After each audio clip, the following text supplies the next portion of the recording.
No nii, tere head kuulajad ja vaatajad. Me alustame jälle oma piiblisaatega ja eelmisel korral me Jaaniga jäime sinnamaale, et me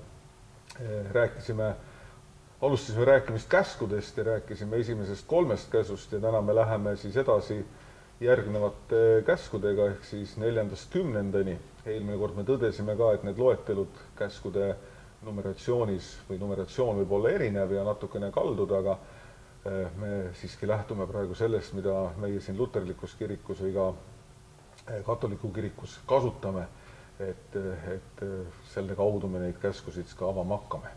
Tere, Jaan! Tere! No nii, me jäime 4. käsu juurde. Me sellest veel ei rääkinud. Sellest me veel ei rääkinud, me lõpetasime 3. käsuga ja see on üks selles mõttes see ema-isa austamise käsk on või vanemate austamise käsk on üks selline hästi huvitav käsk, mis aeg-ajalt tuleb üles ka leerikoolis. Ja tuleb üles just nimelt selle küsimusega, et kuidas ikkagi selle käsu nagu täitmisega on ja et kas seal vanemad näiteks, kas sa pead vanemaid austama sellisel juhul, kui näiteks vanemad ei ole sinu nii-öelda kasvatamisesse panustanud ja et kui vanemad on sellised vastikud ja õelad ja ei väljenda oma armastust või vastupidi, teevad lapse elu võrguks, eks ole, et kas siis ikka peab austama ja samas on teistpidi see, et kui nüüd nagu käskude sellist pingerida vaadata, et siis ta on ju vaata, kui ikkagi juba 4. käsk, et ta ei ole mitte 9. või 10., et ta on ikkagi kuidagi nagu eespool või kuidagi nagu tähtsam. Ma ei tea, kas me seda tähtsust üldse saame nüüd rõhutada, aga kui tahta, nagu siis võiks seda rõhutada, et aga mis seal see vanemate austamise käsu puhul, kas seal on mingisugust nagu tagamaad ka, et miks seda nii oluliseks nagu siis peetakse, miks on Jumal pidanud seda oluliseks ja eriliselt rõhutada, et sa pead austama oma vanemaid? No kõigepealt ma siis sissejuhatava märkusena ütlen seda, et nende käskude puhul peab neid vaatama niimoodi, et üks asi on nende käskude algne tähendus. See, mis neil oli, ütleme siis vana Heebrea ühiskonnas, see, mis tuleb vahetult tekstist välja, ja edasi tuleb vaadata seda, et kuidas neid käske on tõlgendatud, huvitav on ka teada muidugi, kus juudi traditsioonis seda on tehtud, aga meil on oluline see, et kuidas kirikus seda on tehtud.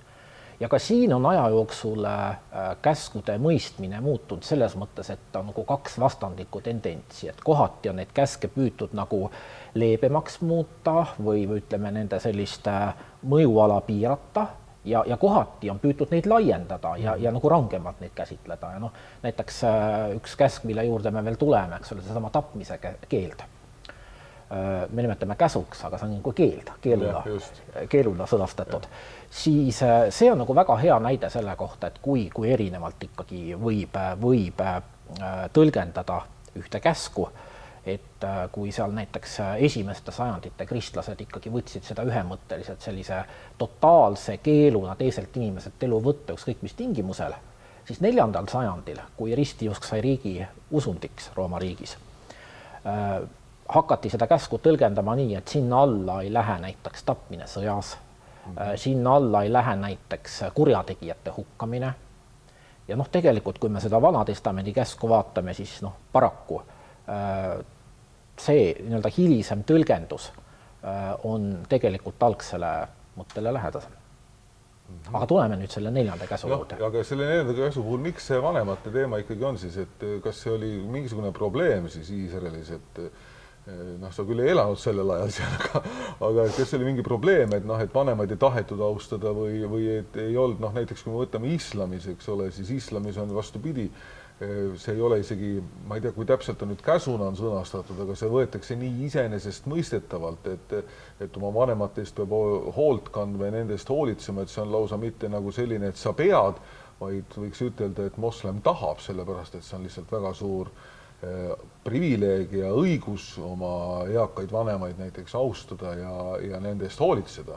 Et mis siis seal Iisraeli puhul, et miks see käsk võib olla, et kas oskad seda nagu natuke avada? No oskan ikka. Ei pea kindlasti arvama seda, et Iisraelis oleks mingi eriline probleem olnud selle vanemate austamisega, aga me peame vaatama nagu seda, ütleme siis tolla ja seadusandluse konteksti laiemalt. Ja meil on ju, eks ole, peale Moosese seaduse veel mitmeid Lähis-Ida seaduse koodekseid. Kõige kuulsam on Hammurapi koodeks, mis on ka eesti keelde täielikult tõlgitud ja ilmunud muinasaja kirjandusantoloogias. aga see ei ole ka vanim, eks ole, meil on teada juba Sumeri seadusi ja nii edasi ja nii edasi. Hilisemast ajast me teame näiteks Ugariti seadusi, see oli üks linnriik seal Vahemere rannikul, mille tekstid siis 1920. aastatel avastati ja dešifreeriti ja noh, me tunneme tänapäeval väga palju. Et kõigis nendes seadustes tegelikult see punkt, mis puudutab lapse kohustusi vanemate suhtes, on sees. Ja miks ta seal sees on? Sellepärast, et mis nagu nende käskude mõte on, räägime siis nendest 4. käsust alates, eks ole, järgnevatest käskudest, et mõte on ikkagi ju ühiskonna stabiilsuse tagamine. Ja kuna noh, me inimestena paratamatult oleme oma vanematega seotud, siis on väga oluline see, et me seda arvestame ja peame oluliseks seda sidet nendega.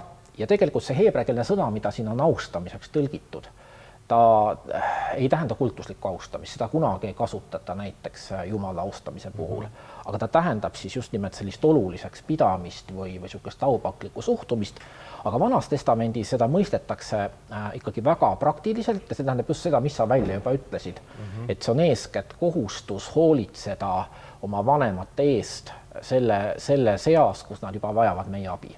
Sest noh, on iga, eks ole, kus nad tulevad oma eluga hästi toime, aga paratamatult mingist ajast alates on neil raskusi toimetulekuga ja see käsk siis nõuab seda, et pojad, ärme unusta seda, et kui me käsku algselt olid ikkagi meessoost iisraellastele suunatud, et pojad siis hoolitseksid oma vanaisa eest, kõigi tema vajaduste eest ja seda peeti just nimelt vajalikuks sellepärast, et selline järjepidevus põlvkondade vahel, mis on selle ühiskonna stabiilsuse aluseks, et see püsiks ilma tõrgeteta. No ega see ei ole tegelikult, ütleme, küll lahus nende vanemate austamise käsust on ju tegelikult see arusaamine, et tuleb nagu nii-öelda põlvkondade eest hoolt kanda, on omane ka meil eestlastel olnud, ütleme ikkagi sellisel talurahva mõistes ja selles kultuuris nagu ikkagi väga tähtsal kohal, kas see sama, et kuidas isa muretses sellepärast, et tütred saaks mehele pandud, sellepärast, et isa teadis, et tema peab tütardest hoolt kandma, aga kui ta ära sureb, mis siis tütardest no just, nende järgnev elu sõltus sellest täielikult. See oli nagu see järjepidevus oli ääretult oluline ja seda tegelikult kanti ja seda peeti meeles, ehk siis mõeldi nagu nii-öelda ette ja taha ja mõeldi pikalt ette ja taha nii-öelda oma lähedastega seonduvalt. Ja ma isegi kunagi olen selle üle mõelnud, ma nüüd ei ole kindel, et see nüüd 100% nüüd tõele vastab, aga kunagi mul oli juttu ühe moslemiga, kes ütles, et näiteks nende kultuuriruumis ei ole lastekodusid. Ja põhjus on hästi lihtne, miks ei ole, on see, et kuna laps sünnib perekonda, siis või ütleme suguvõssa isegi meie mõistes võiks öelda, et siis tegelikult isegi kui vanematega midagi juhtub, et siis tegelikult võetakse laps nii-öelda enda vastutusele ja teised pereliikmed või siis suguvõsa liikmed kannavad sellest hoolt, mis mõnes mõttes peaks ka meil välistama, et kui meil kõikidel lapsed oleks ristitud ja neil oleks ristivanemad, siis tegelikult ka selles kontekstis võiks olla ristivanemad need ju, kes seda vastutust kannavad. Jah, see alati selles mõttes ei tööta ega toimi. Just nimelt, et tänapäeval me teame, et sageli lastekodud on just nimelt sellisteks puhkudeks, kus lapsed on mitte suguvõsa mõttes hüljatud, vaid on teatud tervislike probleemide tõttu, kus neid ei taheta nii-öelda enda hoole alla võtta ja siis nad satuvad lastekodudesse. No jah, aga vanas Iisraelis polnud ka vanade kodusid ja seal ei olnud üldse sellist sotsiaalsüsteemi, nagu see tänapäeval on meil lääne ühiskonnas ja seetõttu olekski mõeldamatu olnud, et need vanaks jäänud vanemad oleksid kuidagi toime tulnud ilma laste abita. Et see ei oleks, nad oleksid hätta jäänud, see on otseses mõttes. Ehk siis mõnes mõttes võiks öelda, et selle käsu kokkuvõtteks võiks öelda, et tegemist on ühelt poolt jah, et meil on nagu see, et sa pead, aga tegelikult me võime öelda, et see on selline normaalsus, et sa mõtestad seda oma elu just nimelt oma vanemate kaudu selles tähenduses, et sellega sa väljendad oma tänu, et sa oled siia ilmale tulnud, et nad on sinu eest hoolt kandnud ja sulle andnud selleks eluks vajalik. Nii hästi halvasti, kui nad seda on suutnud ja osanud. Ja sina võtad selle vastutuse lihtsalt, et kui nemad jõuavad sellesse ikka, kus nemad vajavad toetust ja abi, siis me võtame seda iseenesest mõistetavalt, et see ongi nagu selline inimeseks olemise või perekonna nii-öelda mõistes nagu täiesti normaalne nähtus. Sest nii või naa, me oleme ikkagi oma vanematelt alati väga palju saanud. Kas me seda teadvustame, isegi alati on ise küsimus. Aga kui me mõtleme hakkama selle üle, et siis kas me oleksime need inimesed, kes me praegu oleme, kui me oleksime kas teistsuguste vanemate kodus kasvanud või üldse ilma vanemateta veel, eks ole, veel raske variant. Aga mis sa nagu välja tõid väga hästi on minu meelest see, et tegelikult nende käskude puhul on teinekord on väidetud, et 10 käsku on läbinisti üldinimlikud. Sellega nõus ei saa olla, eks ole. Et esimene käsk on ikka spetsiifilised, mis arvestab, eks ole, sellist monoteistlikku konteksti. Aga need nii-öelda teise käsulava käsud suures osas on küll üldinimlikud ja see vanemate austamine selles mõttes ka, et see on ikkagi üks selline asi, mis on tõesti kõikides kultuurides mingil kombel olemas ja ilmselt see on vajalik, et niimoodi ühiskond võiks püsida. Aga lõpetuseks ma ütlen veel ühe sellise mõttetera, et üks 4. sajandi Kreeka autor on ka vanemate austamise kohta kirjutanud ja temalt on pärit selline mõttetera, et kohtle oma vanemaid nii hästi, kui sa tahaksid, et sinu lapsed kohtleksid sind tulevikus. Ehk siis teiste sõnadega seesama Jeesuse kuldne reegel, eks ole, on nüüd siin pööratud ja vanematele üle kantud. Jah, eks neid asju on tegelikult päris mitmeid just nimelt, mis on läinud inimeste keelepruuki, mis tulevad tegelikult sealt samast piibli sügavustest ja nende soovitustena, kuidas inimesed hakkama saaksid, aga sageli ei taheta kasutada selle juures Jumala või Jeesuse nime, siis tuuakse nad teistmoodi. Aga läheme selle 5. käsu juurde, mida sa juba tegelikult põgusalt mainisid ka, ehk siis sina ei tohi tappa. Ehk siis tapmise käsk ja sa mainisid seda selles kontekstis, et see on teatud ajas nagu muutunud, kas need samad põhimõtted, et mis mul alati selle käsu juures tuleb meelde, ma isegi leerilastele annan seda aeg-ajalt nagu pureda, kui ma ütlen, et vaadake, et kui Jeesus ütleb, et kui keegi lööb sind vastu sinu vasakut põske, pööra talle ka parem ette, eks ole, et siis alati tekib nagu see küsimus, et mis mõttes, kas ma pean laskma ennast peksta, et kas kristluses tähendab siis see, et umbes... Pätt tuleb tänaval kallale, eks ole, ja vastu hakata ei tohi. Et kas see siis nüüd tähendab siis seda, eks ole, et siis on see hästi lõbus alati, et nagu see arusaamine, et tõesti, et kui sa piiblist loed, et pööra teine põsk ette, et siis peaksid laskma endale kolaka anda sellele pätile. Aga tegelikult ikkagi selle käsu mõte ei ole mitte see, et me ei tohiks ennast kaitsta, vaid on midagi muud ja just nimelt, nagu sa mainisid, et seal ühel hetkel on see õiglase sõja teema, mis tuleb ette, mis on veel hilisem küll, et seda nii mõtestada, aga see õiglane sõda ja kõik see, mis sellega seostub, aga miks siis ei tohi tappa ikkagi? Tähendab, tuleme kõigepealt sisuliselt selle juurde, et mida Heebrea piiblis see tapmise keeld hõlmab. Seal ei ole lisatud objekti, et kelle tapmist on mõeldud. Aga täiesti selge on see, et on mõeldud inimesi. Sest seda heebreakeelset verbi, mida siis siin tapmiseks on tõlgitud, mitte kunagi ei kasutata loomade surmamise kohta. Seda ei kasutata aga ka näiteks surma mõistetud kurjategijate hukkamise puhul. Seda ei kasutata sõjas vaenlaste tapmise puhul.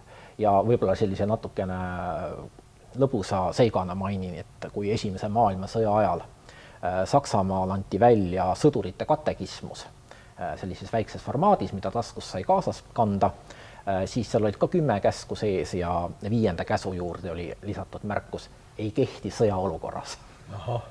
Ma olen kunagi lugenud ühte satanistide poolt välja, seal oli see, et 5. käsk oli eesmärk pühitseb abinõu. Jah.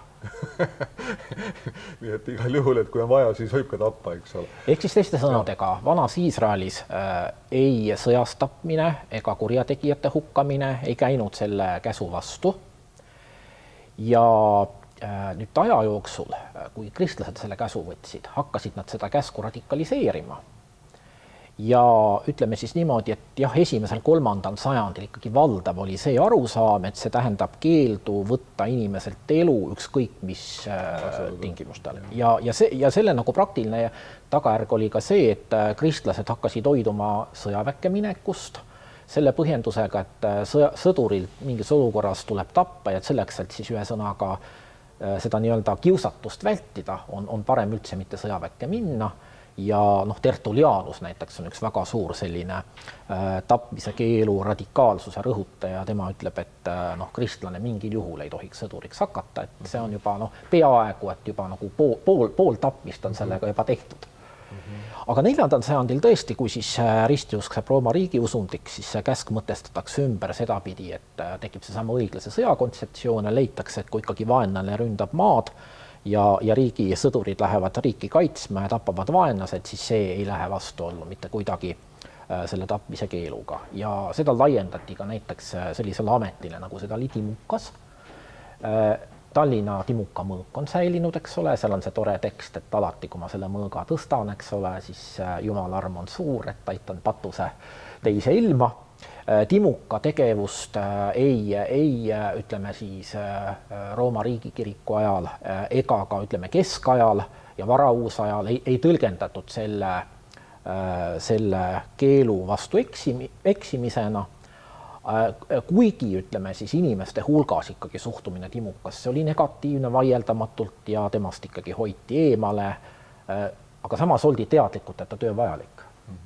Nii et surmanuhtlusele esialgu siis seda keeldu ei rakendatud ja ütleme siis niimoodi, et tegelikult alles üpris uuel ajal on hakatud sellesama tapmise keeluga surmanuhtluse vastu argumenteerima. Et ma nüüd päris kindlalt seda ei julge öelda, aga ütleme niimoodi, et kuskil seal 18. sajandil hakatakse seda mõtet niimoodi välja ütlema ja tegelikult 20. sajandil on üldiseks muutunud, et seda on hakatud laiendama siis ka surmanuhtlusele. Ja surmanuhtluse vastased kristlaste hulgas, no neid on olnud kogu aeg ja praegugi on just tuginenud sellele, et see tähendab ikkagi igasugust elu võtmist, mis aga siis sellest Vana Testamendi tekstist tõesti jah, ei ilmne. See on hästi mõnev tegelikult, aegalt me nagu võime mõelda seda, et surmanuhtlus on nagu juba aegade palju aasta, 10 aastasadu võib-olla isegi umbes tabu teema, siis tegelikult me siin oma filosoofiatunnis, ma isegi ei mäleta, mille kaudu me jõudsime selline, aga ma natukene isegi uurisin seda ja olin täiesti üllatunud, et näiteks Euroopas Prantsusmaal viimane giljotineerimine toimus 1970. aastatel. Et see ei ole sugugi nii-öelda selline, noh, ütleme vähem ikkagi kõvasti vähem kui 100 aastat tagasi, eks ole, on see aset leidnud, aga juba tundub, et see on kuskil väga ammuses ajas toimunud. Aga see näitab ikkagi seda, et see käskude tõlgendus on ajas muutunud ja arusaam ikkagi ka sellest, et mis on lubatav, mis on mitte on muutunud. Ja, aga selle tapmise käsu juures, eks alati tuleb ju ka see, et just nimelt, et mida ka leerilapsed ikka küsivad ja et kas sääse tohib maha lüüa, eks, või siis on mingi muu asi, siis ma ikkagi lähen teinekord sellega kaasa ja just nimelt eemaldun, et küsimus ei ole mitte, et jah, et see käsk käib rohkem nagu inimeste kohta, aga see käsk automaatselt ei laiene ka sellele, et umbes me loomi üldse ka tappa ei tohi, et igasuguse elus looduse või loomade tapmine on nagu keelatud, et siis me võiksime laiendada seda, et hakata arutlema, kas puu on elus olend või ei ole elus olend, kas me võime lõigata ei või lõigata, eks. Ja nii edasi, et see läheks nagu väga keeruliseks. Aga tegelikult minu jaoks on seal palju olulisem see taipamine on ju sellega seonduvalt, et eks me oleme ju teatud mõttes sellise tasakaalu ära rikkunud selles looduskeskkonnast, kus me elame ja mõnikord me peame inimestena sellesse sekkuma. Näiteks Eestis ju praegugi arutelu selle üle, et kas huntisid lasta või mitte lasta, eks ole, et kui palju neid siis on või kui vähe neid siis on, millal see muutub ohtlikuks juba inimestele, kus me enam ei saa elada, kuna me oleme teinud jälle mingi tasakaalu ajanud paigast ära või mingisugusel muus aspektis, eks ole, kus me ikkagi inimestena sekkume lihtsalt sellepärast, et vastasel korral söödaks ära meid, et see on nagu mõnes mõttes selline olelusvõitlus. Ja jällegi, kui selle keelu mõtte järgi küsida, siis võib üldistatult öelda niimoodi, et ka selle mõte on ikkagi sellist stabiilsust ühiskonnas tagada, et teiste sõnadega, kui ikkagi inimesed hakkavad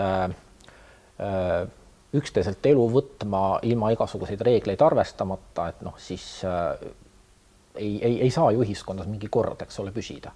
Et ongi nagu võimalused, et kas siis on üldse üldine selline põhimõte, et me ei tapagi kedagi ainult sõjatingimustes, eks ole, oma maad kaitstes, või siis on antud õigus seda elu võtta, eks ole, teatud inimeste kätte, nendel maadel surmanuhtlus on ja ajaloos ta ju olnud, on väga, väga pikalt, eks ole, et selles mõttes nagu sellist anarhiat taltsutada selles suhtes.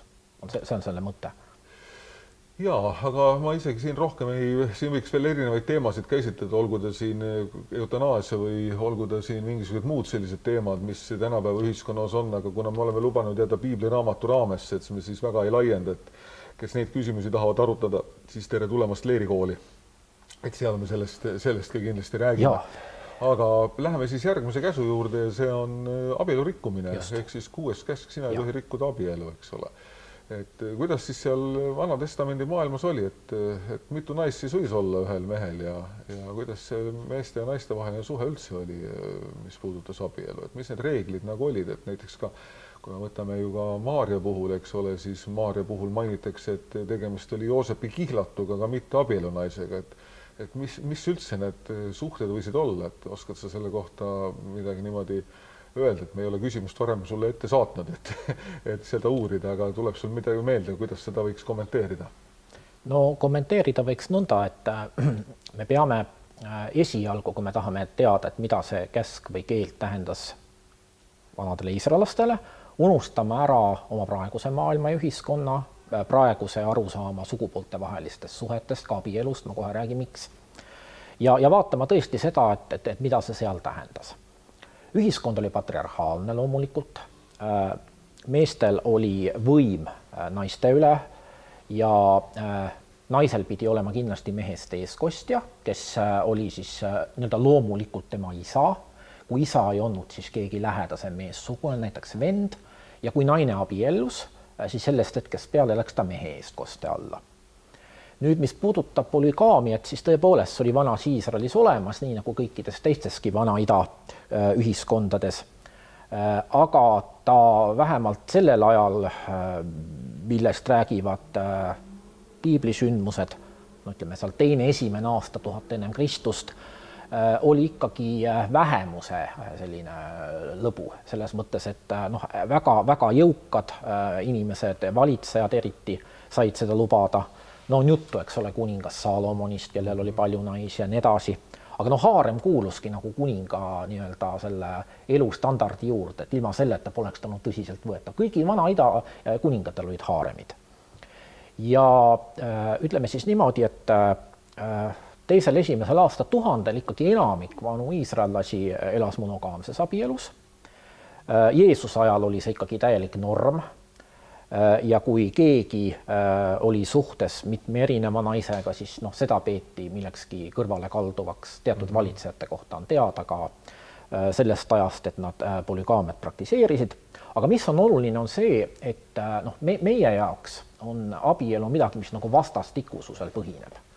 Vastastikusel armastusel, vastastikusel austusel, aga see vastastikuse arusaam sellises patriarhaalses ühiskonnas puudus ja ei abielu mitte romantilistel motiividel, vaid praktilistel motiividel. Oli vaja järeltulijaid soetada, neid üles kasvatada ja võiks öelda niimoodi, et sellel abielul oli ikkagi selline pragmaatiline majanduslik külg hästi oluline. Ja see hõlmab muu hulgas ka seda, et naine oli omand. Naine oli mehe omand. Ja nüüd, kui abielu rikkumisest on juttu, siis see ei olnud eeskätt mitte mingi eetiline probleem, vaid see oli selline, ütleme, praktiline juriidiline probleem. Ja tegelikult see, mis selle abielu rikkumise alla liigitus algselt, oli väga selgelt määratletud. Abielu rikkumine tähendas abielus mehe suhet naisega, kes oli kas kihlatud, me rääkisime siin kihlatud olekust, või abielus, need olid nagu võrdsustatud. Aga põhiline on see, et see mees pidi olema abielus. See on iseenesest ka jälle siin nagu põnev teema, see, mis sa äsja mainisid, et jällegi see arusaamine, et just nimelt, et abielu on nagu kuidagi ütleme koos vastastikusel nõusolekul toimuv liit, eks ole. Ja, aga seal oli selge subordinatsioon, ühesõnaga naine allus mehele ja sisuliselt oli mehe omand.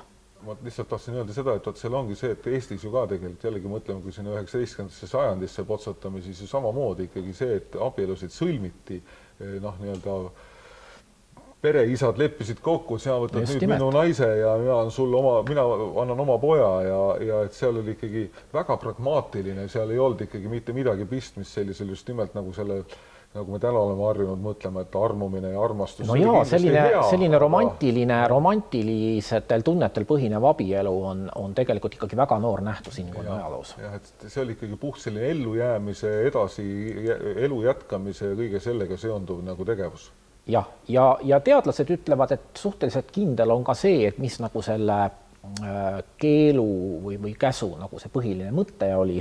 Ja põhiline mõte oli see, et tagada siis see, et lapsed, kes sünnivad, sünnivad nii-öelda õigesse perekonda. Ehk siis teiste sõnadega, et ei sünniks selliseid lapsi perekonda, kes tegelikult on pärit kellegi teisest vanemast, kellegi teise isa poolt sigitatud. Ja see oli seotud pärimisõigusega otseselt.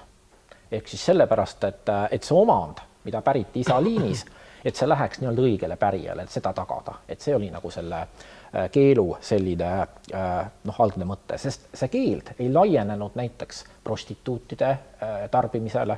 See oli vanas Iisraelis levinud, nii nagu vanas Lähis-Idas. See ei ole üldse taunitud vanas testamendis, olgu öeldud, või Heebrea piiblis.